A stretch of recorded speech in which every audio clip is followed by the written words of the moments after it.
دوستو، کبھی آپ نے ایسا محسوس کیا کہ زندگی نے سب کچھ دوسروں کو دے دیا اور آپ کے حصے میں صرف خاموشی، تنہائی اور ادھوری خواہشیں آئیں؟ ایک ایسا ہی احساس، ایک ایسا ہی شکوہ، ایک ایسا ہی درد پاکستانی فلمی دنیا کے ایک لازوال گانے میں چھپا ہوا ہے۔ گانا تھا بانٹ رہا تھا جب خدا سارے جہاں کی نعمتیں، جسے گایا ناہید اختر اور مہدی حسن نے۔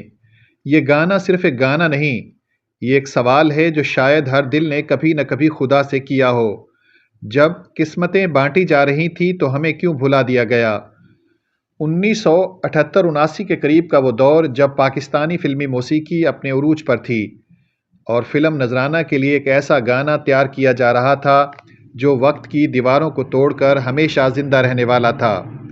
اس گانے کے پیچھے دو عظیم نام تھے۔ موسیقی دی تھی کمال احمد نے اور الفاظ تخلیق کیے تھے خواجہ پرویز نے۔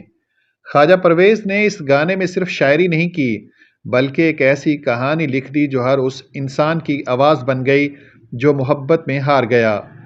دوستو، ذرا تصور کیجئے ایک شخص جو سچی محبت کرتا ہے لیکن اسے بدلے میں کچھ نہیں ملتا۔ وہ آسمان کی طرف دیکھتا ہے اور آہستہ سے کہتا ہے، یا اللہ، جب تو خوشیاں بانٹ رہا تھا تو مجھے کیوں خالی چھوڑ دیا؟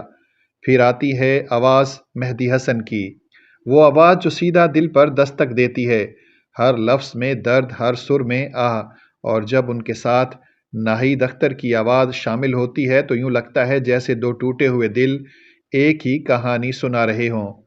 کہا جاتا ہے کہ اس گانے کی ریکارڈنگ کے دوران ماحول اتنا خاموش اور بوجھل تھا کہ ہر شخص جیسے کسی گہرے خیال میں کھو گیا تھا۔ یہ صرف گانا نہیں تھا، یہ جذبات کا طوفان تھا۔ وقت گزرتا گیا، فلمیں آئیں اور چلی گئیں، لیکن یہ گانا دلوں میں اپنی جگہ بناتا گیا۔ کیسٹ، ریڈیو، ٹی وی اور پھر یوٹیوب، ہر دور میں، ہر نسل میں یہ گانا سنا گیا، محسوس کیا گیا۔ آج بھی جب کوئی دل ٹوٹتا ہے، جب کوئی محبت ادھوری رہ جاتی ہے تو یہی گانا پس منظر میں بجنے لگتا ہے، اور شاید یہی وجہ ہے کہ یہ گانا آج بھی لاکھوں لوگوں کے دل کی آواز سے۔ یہ ہمیں یاد دلاتا ہے کہ محبت ہمیشہ مکمل نہیں ہوتی اور ہر انسان کے نصیب میں خوشیاں برابر نہیں ہوتی۔ لیکن ایک بات ضرور ہے، جو لوگ اس درد کو سمجھ لیتے ہیں وہی اصل میں زندگی کو سمجھتے ہیں۔ تو دوستو، اگر آپ نے کبھی کسی سے سچی محبت کی ہے اور بدلے میں خاموشی پائی ہے تو یہ گانا آپ کے لیے ہے۔